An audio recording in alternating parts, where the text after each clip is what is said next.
Olá, irmãos, graça e paz, tudo bem?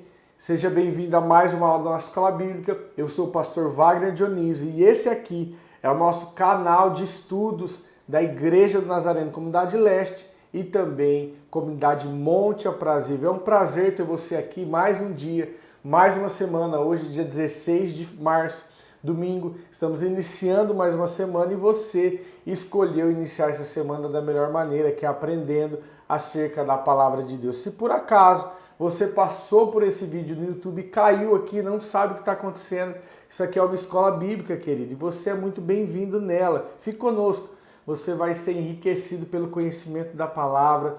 Nossa aula dura em torno de 30 a 35 minutos, fique conosco. Eu quero já pedir para você, compartilhe com seus amigos, você que é membro das nossas comunidades, tanto de Monte quanto de Rio Preto, ou você que é visitante, está vendo aí esse vídeo, compartilha com seus amigos, com seus familiares, compartilha aí com aquele grupo de WhatsApp que você tem, né? E você vai, a gente compartilha tanta coisa às vezes, né? A gente compartilha sobre política, compartilha sobre humor e é a oportunidade de você evangelizar aí a sua família, o seu amigo com a palavra de Deus. Então compartilha esse vídeo, eu tenho certeza que eles vão ser enriquecidos pelo poder da palavra. Amém? E também pedir para você, deixe seu comentário aí, vamos interagir com a aula, eu quero saber se você está aprendendo, como está sendo a aula para você e deixe também o seu curtir aí se você gostar da aula, beleza? Bom, vamos lá, hoje nós vamos falar, nós estamos aqui no tema Panorama Bíblico e hoje nós vamos falar do livro de Romanos, que para mim, pastor Wagner, é o meu livro preferido do Novo Testamento, tá? Nós já falamos aqui que o Evangelho de João é o evangelho que eu mais gosto e aqui Romanos, para mim, bom, você vai entender o porquê disso, nós vamos falar sobre Romanos, você vai ver que livro. Toda palavra, ela é maravilhosa, mas existem alguns livros que são diferentes e Romanos, para mim, é um deles. Amém? Eu quero poder orar, feche seus olhos. Pai, Senhor, nós queremos te louvar, nós queremos engrandecer o teu santo nome. Nós queremos te agradecer, Senhor, porque o Senhor nos salvou. Tua palavra diz que o Senhor nos transportou do império das trevas para o reino do Filho e do seu amor. Obrigado por isso, obrigado pela salvação, obrigado por essa semana que se inicia, obrigado pela oportunidade de estarmos juntos, aprendendo mais acerca do Senhor. Fica conosco, fale conosco, nos ensina, em nome de Jesus. Amém. Amém, queridos? Bom, vamos lá. Nós vamos começar então a nossa aula de Romanos, né? Do livro de Romanos, a carta de Paulo aos Romanos. Nós vamos fazer em duas aulas, tá? Como é um livro também bem rico e bem completo, não vou falar complexo não, mas completo mesmo, eu quero fazer ele em duas aulas. São 16 capítulos. Nós vamos tratar na primeira aula do capítulo 1 ao capítulo 8 e na segunda aula do capítulo 9 ao capítulo 16. Beleza? Bom, vamos lá. Então, Romanos foi uma carta escrita pelo apóstolo Paulo, né? O apóstolo Paulo, nós falamos lá em Atos, foi alguém que perseguiu a igreja, depois se converteu e virou o maior apóstolo, o maior evangelista aí do Novo Testamento, tendo 2/3 do Novo Testamento sendo escrito por Paulo, né? Então, Paulo escreveu 2/3 dos livros do Novo Testamento, tá bom? Bom, Romanos foi uma carta que ele escreveu, como o nome já diz, aos romanos, ao povo de Roma. Qual que era o intuito dessa carta? Paulo aqui, ele já tinha pregado cerca de 15 a 18 anos aproximadamente, ele já tinha pregado ali em toda a região do mar Mediterrâneo, né?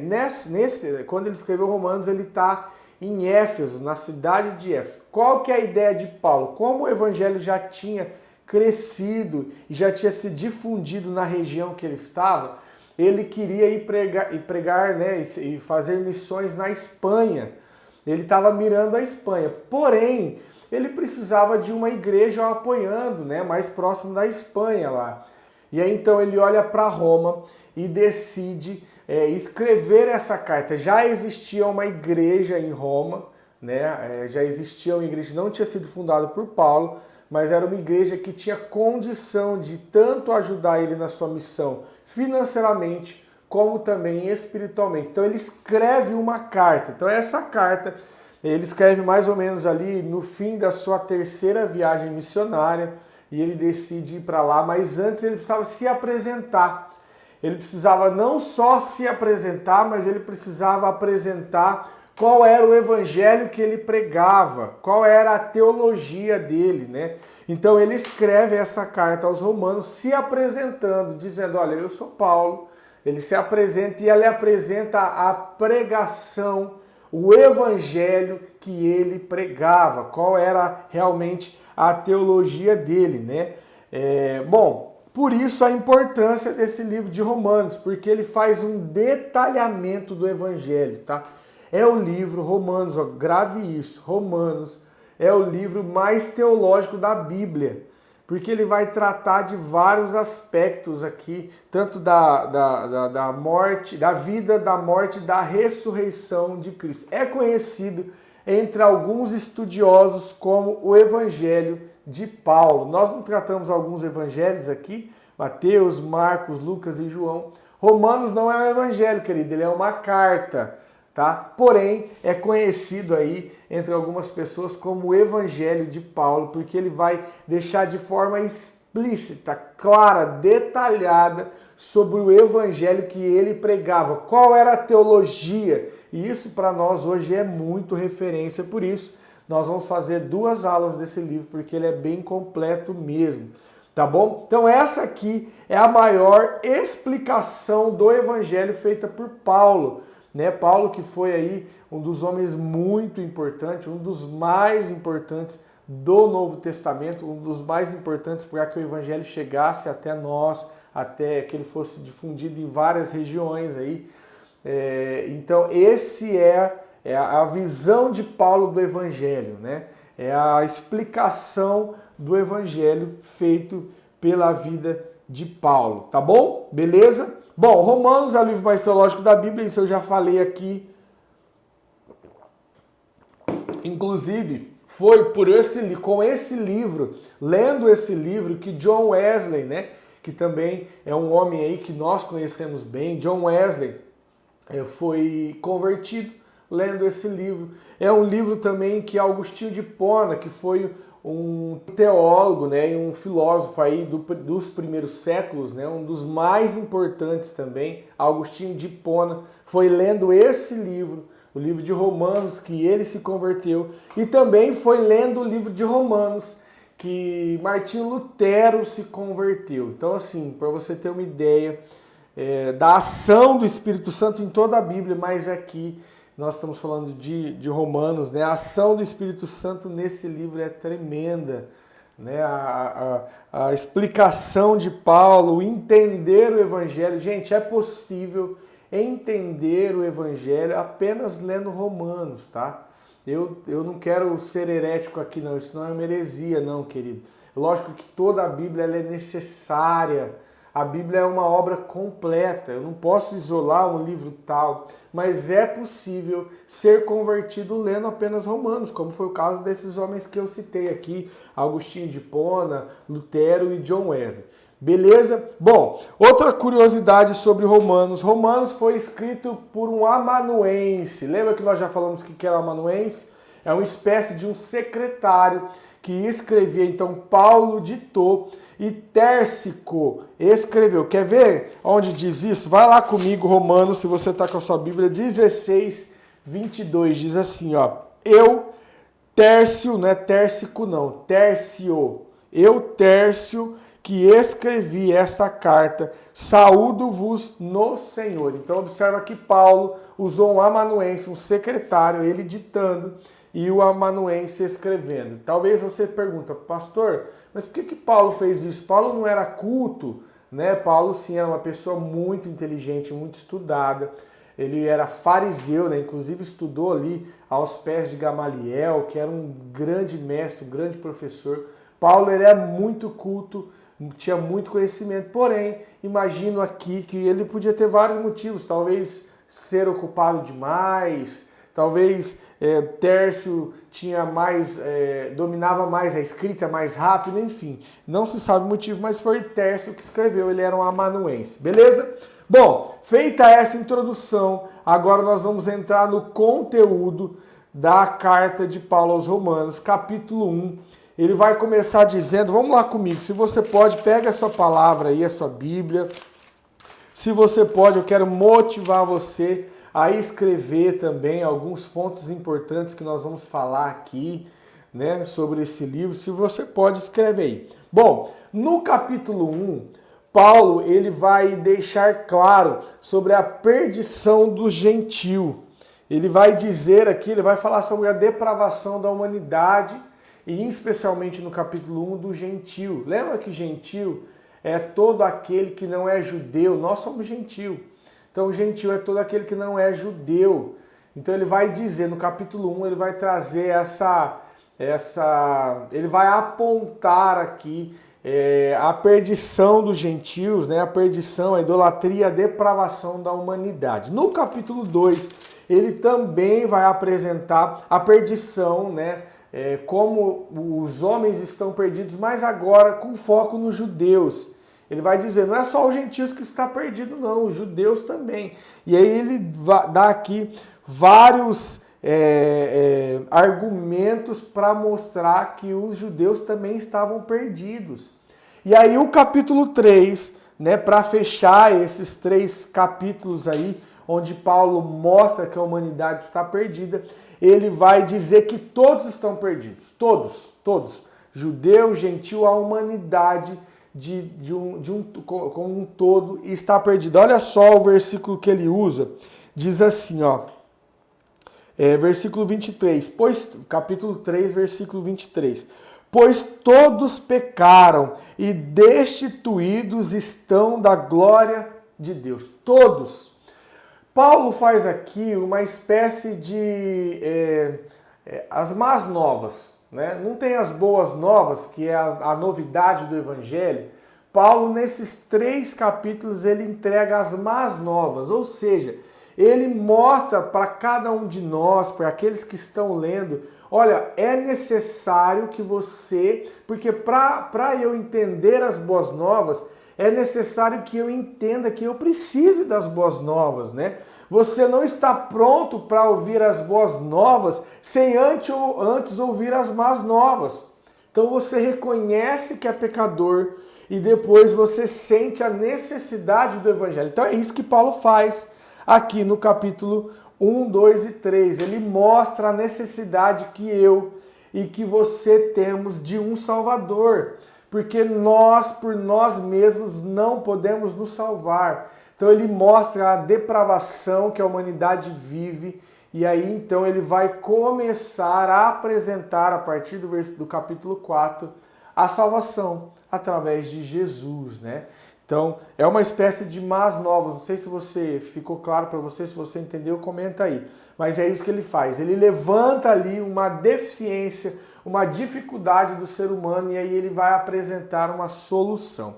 Beleza? Bom, e ele encerra esse ciclo dizendo, esse capítulo 23, né? Pois todos pecaram e destituídos foram da glória de Deus. Ele fala muito nesses capítulos aqui, principalmente no 3, que a justificação é pela fé e não por obras, né? Não há nada que eu e você possamos fazer para que nós sejamos salvos, a não ser que fosse pela fé, né? Pela obras, não importa o que você faça, você não consegue ser salvo por obras, mas pela fé e a fé em Cristo.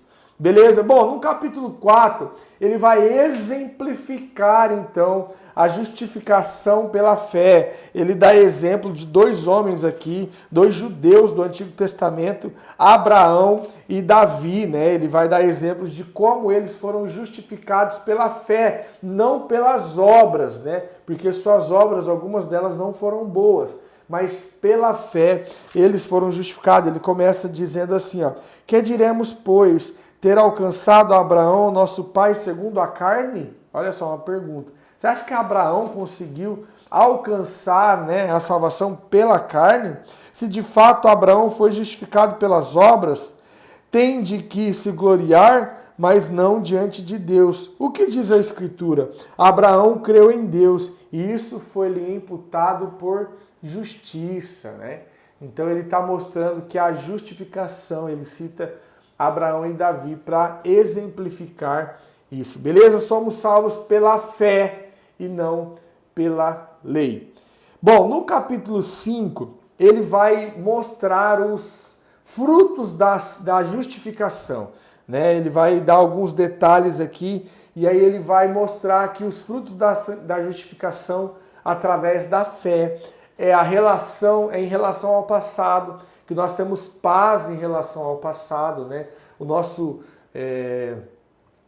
ontem, aquilo que nós praticamos na ignorância, aquilo que nós praticamos antes de sermos convertidos, antes de conhecermos Jesus, já não tem mais peso sobre nós, já não tira mais a nossa paz, né? Porque durante um tempo nós somos conhecidos pelo nosso passado. Ah, não é aquele que traiu a esposa, você não é aquele que quebrou tantas empresas, você não é aquele que usava droga, você não é aquele que... E agora aqui ele vai mostrar que o passado já não traz mais para nós um peso, mas nós temos paz em relação ao passado, porque entendemos que somos nova criatura, entendemos que somos justificados pela fé, somos comprados por Jesus. Bom, e ele também vai mostrar um dos frutos da justificação, que a graça em relação ao nosso presente. Então a paz em relação ao passado, a graça em relação ao nosso presente, ou seja,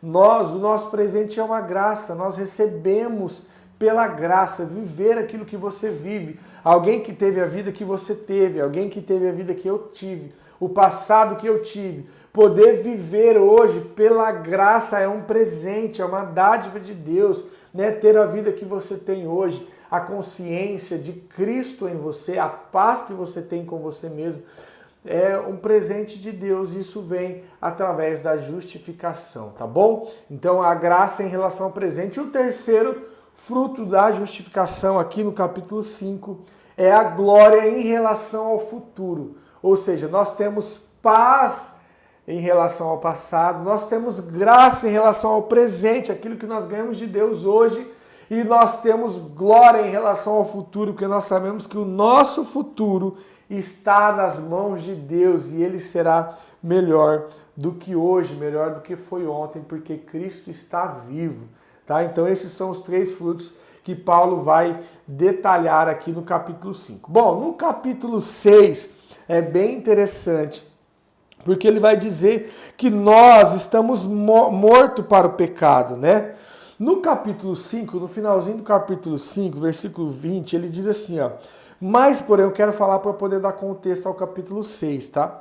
Veio, porém, para que a ofensa abundasse, mas onde abundou o pecado, superabundou a graça. Então, no capítulo 5, ele vai dizer isso, um texto conhecido. Onde abundou o pecado, superabundou a graça. E talvez há aqueles que pensem, né? Ah, mas então, se aonde abundou o pecado, superabundou a graça, então, quanto mais eu pecar, mais a graça vai abundar. Dá a impressão disso, né? Porque onde abundou o pecado, superabundou a graça. Então, se eu pecar mais graça eu terei. Mas aí não, ele começa o capítulo 6 dizendo assim, ó: que diremos, pois? Permaneceremos no pecado para que a graça aumente? Olha só uma pergunta. Então você acha que permanecendo no pecado a graça vai aumentar? De modo nenhum. Nós que estamos mortos para o pecado, como viveremos ainda nele? Então o capítulo 6 ele vai dizer que nós estamos mortos para o pecado. Ou seja, como que nós vamos ainda pecar ou viver pecando se agora já estamos mortos para o pecado? Então ele vai tratar sobre esse assunto aí de morrer para as coisas do mundo. Deixa eu dar uma olhada no nosso tempo, beleza, ainda está tranquilo. No capítulo 7, ele vai falar sobre a lei e a graça. Depois você pode ler também aí com calma, mas ele vai traçar alguns detalhes sobre a lei e sobre a graça. Ele vai mostrar que a lei, ela é como uma lanterna, que ela mostra aquilo que está errado. Imagina que você está caminhando numa trilha escuro, você não enxerga nada e você acende uma lanterna. Então você vê uma pedra no meio do caminho. A lanterna serviu para você ver a pedra, mas a lanterna não serve para você tirar a pedra do caminho. Então assim é a lei. A lei ela apenas aponta o defeito, ela apenas mostra aquilo que está errado, mas ela não tem o poder de mudar aquilo, tá? Isso sim a graça, né? Esse é o papel da graça, mudar aquilo. Outra coisa, outro exemplo é o prumo, né? Quando o pedreiro está construindo uma casa, ele usa um aparelho, uma ferramenta, não é um aparelho, é uma ferramenta bem antiga que chama prumo, para ver se a parede está reta, né? Só que o prumo, ele não tem o poder de fazer a parede ficar reta. Ele tem apenas o poder de denunciar se a parede está torta ou não. Assim é a lei. A lei nada pode fazer a não ser anunciar aquilo que está errado, né? Diz assim o versículo 14. Deixa eu achar onde que ele está dizendo isso, ó. Só um minutinho. Versículo 7, do capítulo 7, versículo 7. Que diremos, pois? É a lei pecado? De modo nenhum. Mas eu não conheci o pecado, senão por intermédio da lei. Pois eu não conheceria a concupiscência se a lei não dissesse, não cobiçarás. Então observa que a lei ela é um instrumento para mostrar, olha, isso está errado. Mas ela não pode fazer nada mais. Aí então entra a graça, a justificação, a salvação, que é aquilo que me transforma, é aquilo que te transforma. Beleza? Bom, no capítulo 8, que para mim, Pastor Wagner, na minha humilde opinião, é o capítulo que eu mais gosto do livro. É um capítulo assim, bem lindo mesmo. Vai falar é um capítulo para mim bem emblemático. Porque quando eu me converti, né, em 2014, me converti de verdade, foi um texto que marcou, foi um capítulo que marcou a minha vida. Lendo Romanos, capítulo 8, me marcou demais. Inclusive, até hoje, é o texto que eu mais gosto, né? É o capítulo da Bíblia que eu mais gosto. Ele vai falar sobre a vida através do Espírito. Se no capítulo 7 ele está falando sobre a lei, né? O que vai imperar no capítulo 7 é eu. Agora, no capítulo 8, o que impera aqui é o Espírito, né? A vida através do Espírito. É lindo demais, é lindo. Assim, só de ler alguns versículos aqui, ele é completo. Olha só, tem um versículo que eu gosto muito, que ele diz assim, ó, versículo 15. Pois não recebestes o espírito de escravidão para outra vez estardes em temor, mas recebeste o espírito de adoção, pelo qual clamamos, Abba Pai. Ou seja, você foi comprado por Jesus não mais para ser escravo, não mais para ser escravo do vício, não mais para ser escravo da prostituição, não mais para ser escravo da vida que você vivia, mas agora você recebeu de Deus um espírito de filho. A filiação, você não é mais escravo, mas filho. Olha só, ele vai completar, versículo 16. O mesmo Espírito testifica com o Espírito, o nosso Espírito, que somos filhos de Deus. Olha o 17, que lindo. Se somos filhos, logo somos também herdeiros, herdeiros de Deus e co-herdeiros de Cristo. Se é certo que com ele padecemos, para também com eles sejamos glorificados. Ou seja, olha, você é herdeiro, e se você é herdeiro, você deve herdar das bênçãos que o Senhor tem para você, da plenitude do Evangelho, né? Ele vai dizer assim, olha, não só nós herdamos dele o sofrer, o padecer, mas também com ele nós sejamos glorificados. Olha só, se é certo que com ele padecemos, para que também com eles sejamos glorificados. Ou seja, nós não falamos aqui nos capítulos anteriores que nós estamos mortos para o pecado, que eu e você somos crucificados com Cristo. A nossa cruz não é a da direita, não é a da esquerda, a nossa cruz é a do meio. Nós estamos crucificados com Cristo, morto para a vida, né? Morto para os nossos delitos, pecados, aquilo que nós cometíamos, agora vivos com Jesus. E aí então esse capítulo, o versículo 17 vai dizer, olha, se vocês estão padecendo e sofrendo desse evangelho, vocês também serão glorificados. Então nós somos herdeiros, eu e você somos herdeiros. Nesse capítulo, querido, tem vários versículos bem conhecidos. Quer ver alguns deles? versículo 28, diz assim, ó, sabemos que todas as coisas cooperam para o bem daqueles que amam a Deus, daqueles que são chamados segundo o seu propósito. Versículo 31, que diremos, pois, diante destas coisas? Se Deus é por nós, quem será contra nós? Depois, versículo 33, quem tentará acusação contra os escolhidos de Deus? É Deus que nos justifica. Então, assim, é um capítulo fantástico, lindo de ler. Ele vai falar sobre a glória futura, vai falar sobre o cântico da vitória, vai falar que somos mais que vencedores, né? Enfim, é fantástico ler esse capítulo. Leia ele. Se você não puder ler Romanos inteiro, leia pelo menos o capítulo 8. Pelo menos, tá? Se você puder, leia Romanos inteiro, mas pelo menos o capítulo 8 aí na sua casa. Beleza? Nós vamos finalizar por aqui, né? Nós vamos falar até o capítulo 8. Na próxima aula nós vamos falar do capítulo 9 ao capítulo 16. Mas antes de finalizar a aula, para aí, eu quero deixar uma tarefa para você, tá? A pedido do pastor Ivair, nós vamos todas as aulas agora deixar uma tarefa para que você faça.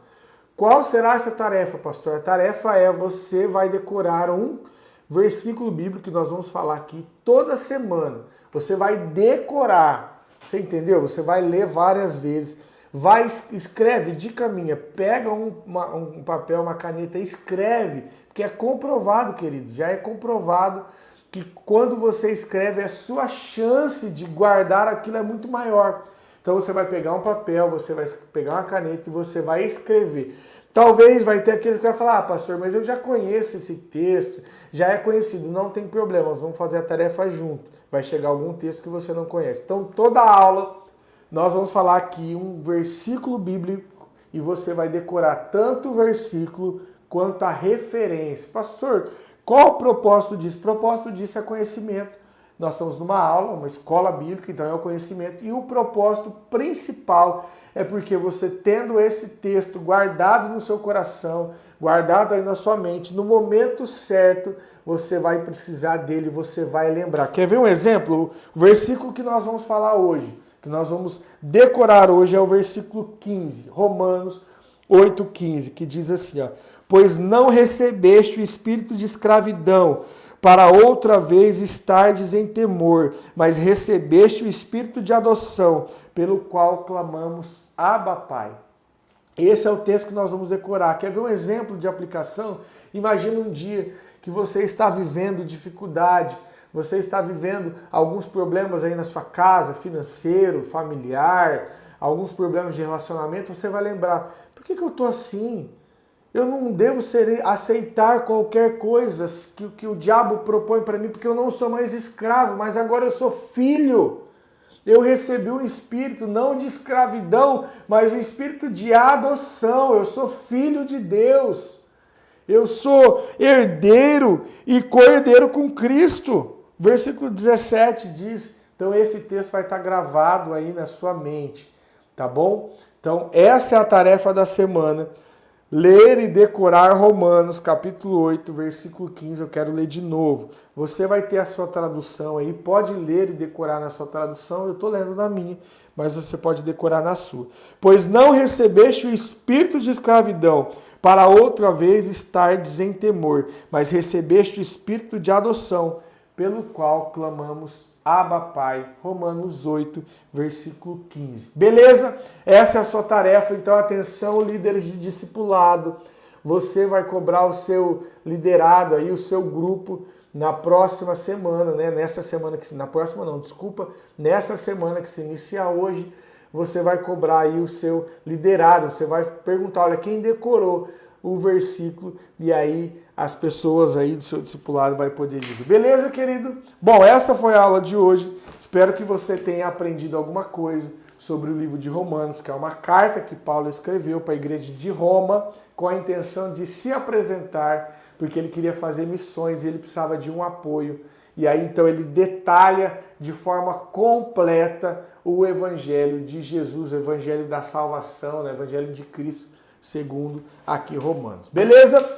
Fique com Deus, Deus abençoe a sua vida e até a próxima aula. Eu quero poder orar com você. Pai, obrigado por essa aula. Obrigado, Senhor Pai, porque o Senhor nos deixou um conteúdo tão rico, onde nós podemos aprender, onde nós podemos ler, conhecer e com a ação do Teu Espírito em nós, sermos convencidos, convertidos pelo poder do Teu Espírito. Pai, em nome de Jesus, nos dê uma semana abençoada, nos dê uma semana na Sua presença, em nome de Jesus, que nós possamos estar todos juntos na próxima semana, aprendendo mais, terminando, concluindo o livro de Romanos, em nome de Jesus. Amém. Amém, queridos? Fique com Deus, Deus abençoe a sua vida, uma excelente semana.